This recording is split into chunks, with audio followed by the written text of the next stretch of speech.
അതിർത്തിയിൽ നടന്നുകൊണ്ടിരിക്കുന്ന ഇന്ത്യ-പാകിസ്ഥാൻ സംഘർഷത്തിന്റെ പശ്ചാത്തലത്തിൽ ഇന്ത്യൻ പ്രീമിയർ ലീഗ് മത്സരങ്ങൾക്ക് ചെറിയ ഇടവേള.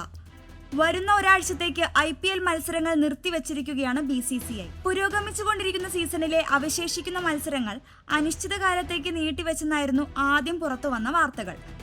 എന്നാൽ ഇതിനു പിന്നാലെയാണ് മത്സരങ്ങൾ ഒരാഴ്ചത്തേക്ക് മാത്രമാണ് നിർത്തിവെച്ചതെന്ന് ഔദ്യോഗിക സോഷ്യൽ മീഡിയ ഹാൻഡിലുകളിലൂടെ BCCI സ്ഥിരീകരിച്ചത്.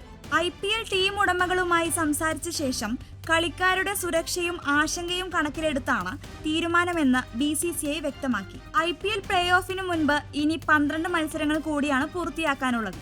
ഇതിനിടെയാണ് BCCI നിർണായക തീരുമാനമെടുത്തത്.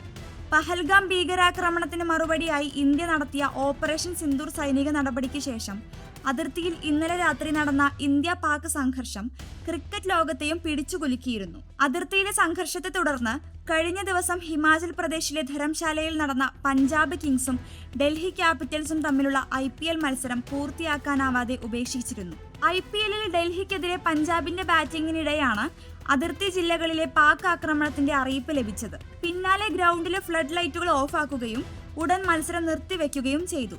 സ്റ്റേഡിയത്തിൽ മത്സരം കാണാനെത്തിയ 10,000-കണക്കിന് ആരാധകരോട് ഉടൻ ഗ്രൗണ്ട് വിട്ട് പോകാൻ ആവശ്യപ്പെടുകയും ചെയ്തു. താരങ്ങളെ ഉടൻ തന്നെ പ്രത്യേക ട്രെയിൻ വഴി സുരക്ഷാ കേന്ദ്രങ്ങളിലേക്ക് മാറ്റുകയും ചെയ്തു. പിന്നാലെ ഇന്ന് റോയൽ ചലഞ്ചേഴ്സ് ബംഗളൂരുവും ലക്നൗ സൂപ്പർ ജയൻസും തമ്മിലുള്ള മത്സരം നടക്കാനിരിക്കെയാണ് BCCI അടിയന്തര യോഗം നടത്തിയതും ഒരാഴ്ചത്തേക്ക് മാറ്റിവെക്കുന്നതായി തീരുമാനിക്കുന്നത്.